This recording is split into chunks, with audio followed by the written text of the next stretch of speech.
So what we're looking at today to kind of finish up the chapter and just clean up that last little concept is looking at theoretical and percent yield. So this was mentioned in my limiting reactants PowerPoint presentation on YouTube, but it's worth saying again here. The concept of theoretical yield is tied explicitly to stoichiometry. So when I calculate a yield, a theoretical yield, this is what I get from my stoichiometry. This is the maximum amount of substance that we can make. So doesn't have to be a limiting reactant problem. It can be any stoichiometry problem. If I'm determining how much product there is through stoichiometry, that amount is the theoretical yield. Now, the actual yield, sometimes called the experimental yield, is if I do all of this in the laboratory, how much do I get out of it? So you recently did that copper cycle lab. Started with copper metal, did a series of reactions, had copper metal at the end. You know that theoretically, law of conservation of mass says that if I started with 1 gram of copper, I should end with 1 gram of copper at the end. That's what the law of conservation tells us. I don't need stoichiometry to do that. Although if I did it, that's exactly what it would prove. But I go through the process, and along the way, I lose little bit of copper oxide here. I lose a little bit of copper 2 sulfate here. It gets stuck in the filter paper. I can't process all of the copper metal because it goes through the filter. All those little things along the way, I end up with 0.95 grams at the end instead of the 1. Well, that 0.95 grams, that's my actual yield. That's what I did in the laboratory. That's what I got through the experiment. Generally speaking, actual yields are less than theoretical yields. And that should make sense, right? Certainly can't be more. Can't invent matter. And if we get the theoretical yield, that means that every single atom that we started with had to undergo the chemical reaction exactly the right way. Chances of that happening are relatively low. So ordinarily, we see the yield that we get experimentally is less. And so calculating the percent is just a ratio of this experimental yield divided by that theoretical yield. And then to turn this value, which we would know would be less than 1, into a percent, we multiply by 100%.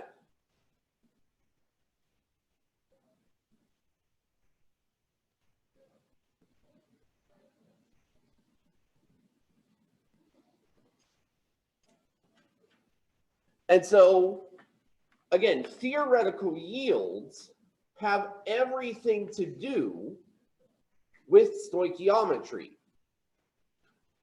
So in this particular reaction, we're told we have 0.055 grams of hydrogen and 0.48 grams of oxygen.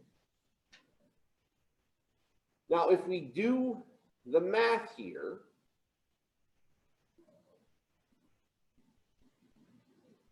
and calculate the theoretical yield of the water using the oxygen,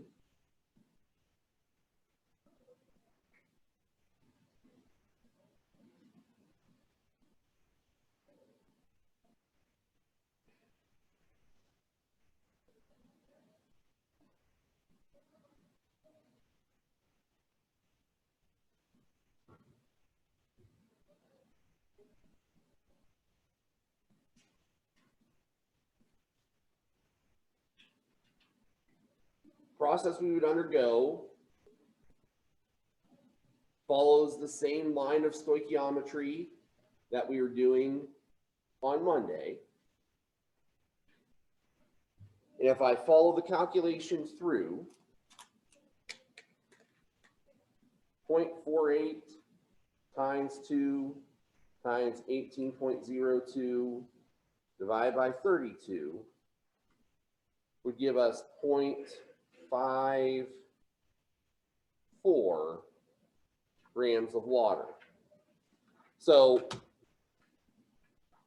when it comes to limiting reactants, and so again, we didn't talk about this explicitly on Monday, but if we are given information about both reactants in terms of their starting mass, the way that we figure out which one is actually going to react and give us our product, well, they're both going to react. Which one's going to be responsible for determining how much product we get? It comes to a direct comparison. I take that starting amount of oxygen, I convert it to the product that I'm interested in. I take that other mass, convert it to the product that we're interested in. And now I can compare directly. The reason we go with the lower amount is because we know that once we make 0.49 grams of water, there's no more hydrogen left. So I don't have that additional 0.05 grams of hydrogen to make the rest of the water there. That's why this one can't happen. So when we have a limiting reactant problem, we always do it this way. Take the first reactant, convert it to a product. Take the second reactant, convert it to the same product, and compare the two. That comparison tells us our theoretical yield and which reactant is responsible for the reaction stopping. We call that the limiting reactant. So the limiting reactant in this case is hydrogen, and the theoretical yield is 0.49 grams of water. What about the oxygen? Well, the oxygen we would describe as being in excess. There is extra oxygen left over after the reaction with hydrogen is done. And if you watch that video, I can actually show you how to calculate how much extra oxygen there actually is. It's a relatively simple process. You just have to work backward from this spot.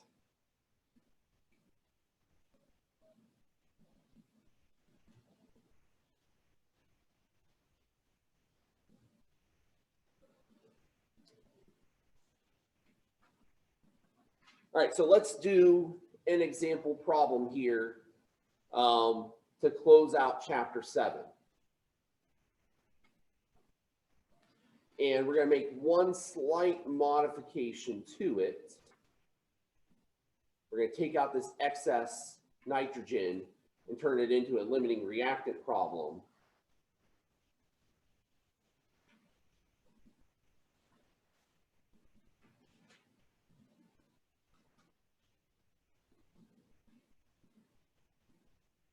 So instead of an excess of nitrogen, we are going to have 14 kilograms of nitrogen.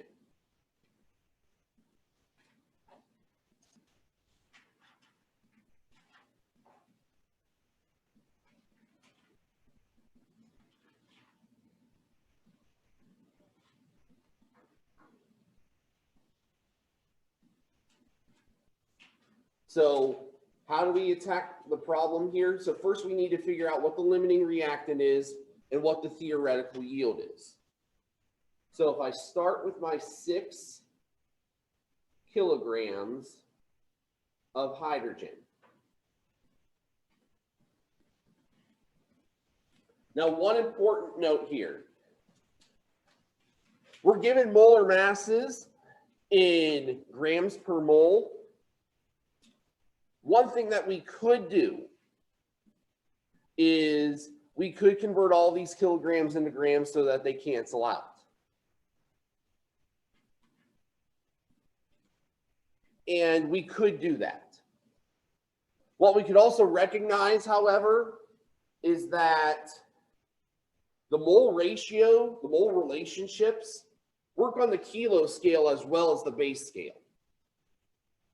So if I have a kilomole of ammonia, it would weigh 17.03 kilograms. If I have a kilomole of hydrogen, it would weigh 2.016 kilograms. And my balanced chemical equation works on the kilo scale as well. 1 kilomole of nitrogen reacts with 3 kilomoles of hydrogen to make 2 kilomoles of ammonia. What I'm getting to here in a very roundabout way is that we don't need to waste our time multiplying and dividing by 1,000, only to multiply and divide by 1,000 at the very end to get it back into kilograms. We can save ourselves a couple of extra calculation steps by just kind of recognizing that all of these relationships work on the kilo scale as well as on the regular gram scale. So if I have my 6 kilograms of hydrogen, there are 2.016 kilograms of hydrogen in 1 kilomole of hydrogen. My mole-to-mole ratio here says that there are 3 kilomoles of hydrogen for every 2 kilomoles of ammonia. So the relationship hasn't changed at all. We're just kind of fixing the unit so that it cancels out.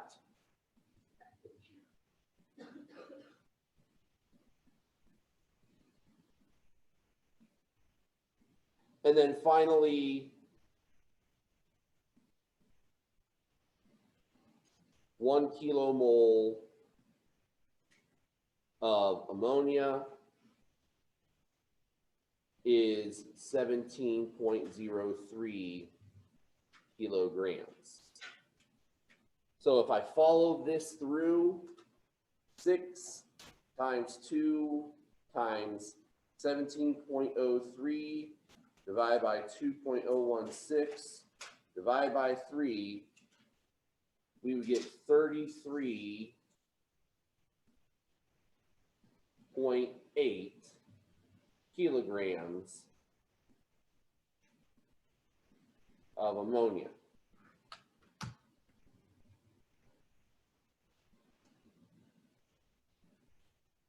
On the flip side, we now look at the nitrogen. Nitrogen, I have 14.00 kilograms of N2. Molar mass wasn't given to us by this particular problem, but it would be 28.02 kilograms per kilomole for nitrogen. So 28.02 kilograms of nitrogen is equal to 1 kilomole of nitrogen. The relationship here is 1 to 2. 1 kilomole of nitrogen is 2 kilomoles of ammonia. Last step here, 1 kilomole of ammonia is 17.03 kilograms. Now, one thing that you want to notice in these limiting reactant problems, notice how my last step is identical in both of them. That's really important because when we do limiting reactant calculations like this, We want to make sure that we are comparing the same thing, apples to apples. It's not good enough to just compare grams to grams or kilograms to kilograms. It needs to be of the same substance and the same unit. If you don't have both, you're not making a fair comparison. If you're not making a fair comparison, chances are you're going to arrive at the wrong conclusion. So I do the calculation here. 14 times 2 times 17.03 divided by 28.02. We get 17.02 kilograms of ammonia.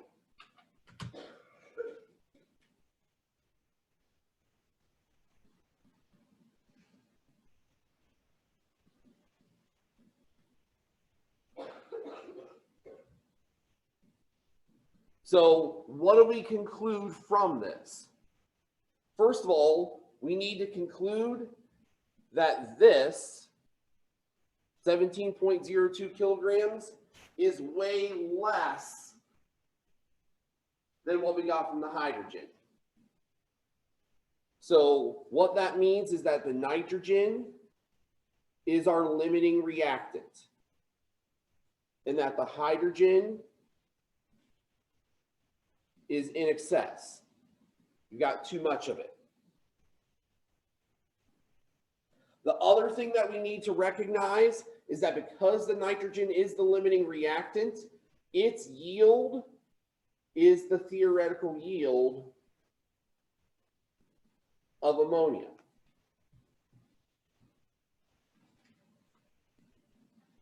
So when we do a limiting reactant problem, there are always three conclusions that we can make. We can conclude what the limiting reactant is. We can conclude what the excess reactant or reactants are. And we can conclude what the theoretical yield is for our particular product. We can do all of those things.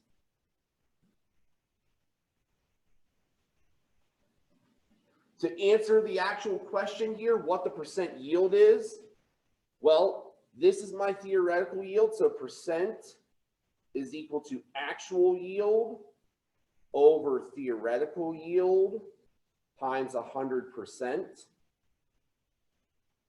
My actual yield was 18.2 kilograms. My theoretical yield was 17.02 kilograms.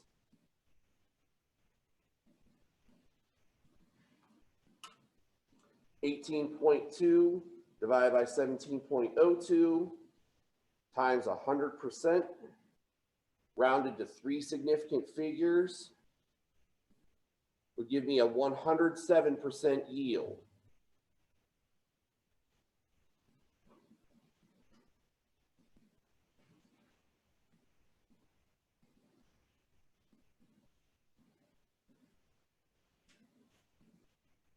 Now, a 107% yield is not cause for celebration. It means we did something wrong.